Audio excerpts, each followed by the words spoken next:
అసలే కుంభమేళాకు ఆఖరి రోజు భక్తులు తొందరగా పోయి పుణ్యస్నానాలు చేయాలని ఆశపడతారు. అగో అసొంటి భక్తులకు ఎసొంటి తిప్పలొచ్చిందో చూడుర్రి. బస్సుకో రైలుకో పోతే ఆలస్యం అవుతుందని గాలి మోటార్ ఎక్కుదాం అనుకుంటే అసలుకే మోసం వచ్చిందట. రయ్యమని గాలి మోటార్ ఎక్కి ప్రయాగరాజ్ చేరుకుందాం అనుకోని కలగన్న ఈ భక్తులకు విమానం 3 గంటల ఆలస్యం అని చెప్పిండ్రట విమానం డిపోలు. ఇంకేమున్నది, భక్తులు అగ్గి మీద గుగ్గిలేమైనరు. ఏకంగా ఎయిర్పోర్ట్ ధర్నాకు దిగిండ్రు.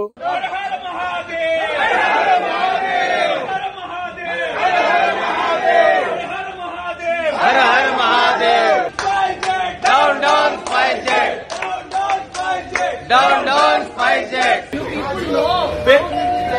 अभी तक में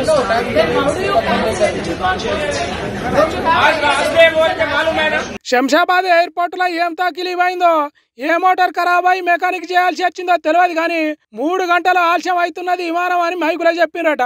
అరే తొందరగా పోవాలనే విమానం టికెట్ బుక్ చేసుకున్నాం, అసొంటి మాకు ఇట్లా చెప్తే మేము ఏడి పోవాలి, ఎప్పుడు పోవాలి ప్రయాగరాజ్ అని కోపానికి వచ్చిండ్రట. ఆయనతో అక్కడికి చేరుకున్నాక మహాకుంభమేళ టైం అయిపోతే ఏం చేయాలి కాబట్టి తొందరగా విమానం రప్పించి మమ్మల్ని అక్కడికి తీసుకుపోర్రి అన్నట్టు లొల్లి చేసిండ్రు భక్తులు. ఆఫీసర్లు, మేనేజర్లు, అనౌన్స్ చేసేటోళ్ళు అందరూ ఒక్క కాడికి చేరి ఎంత చెప్పినా భక్తులు వినలేదట. మరి ఆ తర్వాత ఎయిర్పోర్ట్ ఆఫీసర్లు ఏం చేసిండ్రో ఏమో మనకు తెలియదు కానీ మొత్తానికి 3 గంటల విమానం ఆలస్యం అయినందుకు ఇట్లా లొల్లి లొల్లి చేసిండ్రు భక్తులు. క్రికెట్ ఆడే మహేంద్ర సింగ్ ధోని తెలవనోళ్ళు ఉండరు దునియా మీద. తమిళనాడులో కాసింత ఎక్కువనే ఫేమస్, కానీ ధోనిని కూడా దాటి ఇంకో ఏడాదిలో నేను ఫేమస్ అయితా అన్నట్టు మాట్లాడుతున్నాడు ఈ పెద్ద మనిషి. Dhoni is more popular in Tamil Nadu than Prashant Kishore, but make no mistake, next year when I contribute and I help you win, then I will be taking over Dhoni in popularity. Do you agree or not? మస్తు చిత్రం ఉన్నది కదా, ధోనిని దాటి నేనే famous అయితా, మీరు ఒప్పుకుంటారా లేదా అన్నట్టు తమిళనాడు పబ్లిక్ ను అడుగుతున్నాడు. దానికి వాళ్ళు ఈరలు కొట్టుడు, కేకలు పెట్టుడు, బొబ్బ బొబ్బ చేసినారు అనుకో రాదుర్రి. క్రికెట్ ఆటలో ఓడిపోయే మ్యాచ్ల్ని ఎట్లా గెలిపియాలో ధోనికి తెలిస్తే నాకు పార్టీలను ఎట్లా గెలిపియాలో తెలుసు అన్నట్టు మస్తు ధైర్యంగా చెప్తున్నాడు.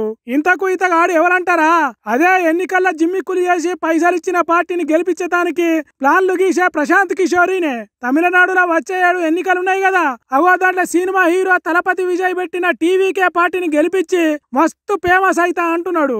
ఐపీఎల్ లో చెన్నై సూపర్ కింగ్స్ ను ధోని గెలిపించి ఫేమస్ అయితే ఇప్పుడు నేను కాబోతున్నా అని కాన్ఫిడెన్స్ గా చెప్తున్నాడు. లాస్ట్ బాల్ కు ధోని 6 కొట్టినట్టు ప్లాన్ చేసి పార్టీని గెలిపిస్తాడో లేకుంటే నమ్ముకొని జట్టుకు కెప్టెన్ చేసిన టీవీకే పార్టీని డక్అవుట్ చేస్తాడో అనేది ముందు చూడాలి.